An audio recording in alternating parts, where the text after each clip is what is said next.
నమస్తే, అందరూ ఎలా ఉన్నారు? నేను మీ రాజేశ్వరిని. ఈరోజు జగన్నాథ స్వామి దేవాలయం వెళ్ళడమైంది. ఇది సడన్గా ప్లాన్ అయింది.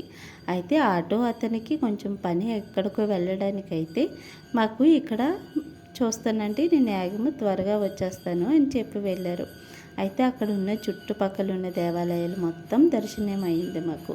ఇది ప్లానింగ్ లేకంటే సడన్గా మాకు అదృష్టం ఆ రోజు కలిగింది.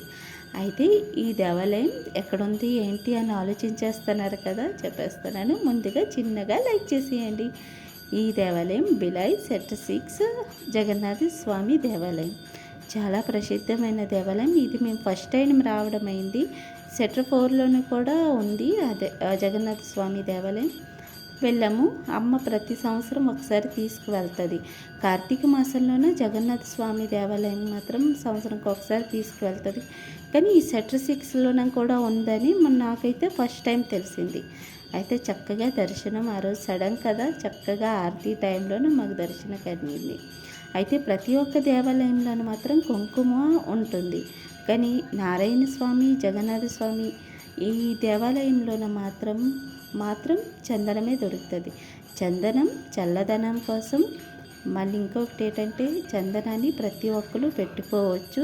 కుంకుమ అయితే కొందరికే ఉంటుంది కదా, ఎవరి మనసు నొచ్చుకోకూడదని నారాయణ స్వామి ప్రతి ఒక్కరికి చందనాన్ని ఇస్తారు. చందనం మాత్రం నిజంగా చల్లదనం మంచిది కూడా. అయితే ఈ చందనం ఇప్పుడు ఒరిజినల్ కాకుండా డబ్బాలోనే ఉన్నది పెట్టేస్తారు. అందులో ఆ పౌడరు, అదేం పౌడరు ఏటో అని కలిపేస్తుంటారు. కొంచెం భయం వేస్తుంటుంది. ముందైతే చందనం నూరు పెట్టేవారు, మంచి సుగంధం వచ్చేది కదా, అది ఒరిజినల్ అనిపించేది. ఇప్పుడు లేదు, మరి ఏం చేస్తాం. ఈ పిల్లడి పుట్టినరోజు ఈరోజు అందరూ బర్త్డే విష్ చెప్తామా, చాలా బాగా అనిపిస్తుంది కదా. అయితే వరాలకు పుట్టాడు కదా, దేవాలయంలోనూ తెగ ఆడేస్తున్నాడు.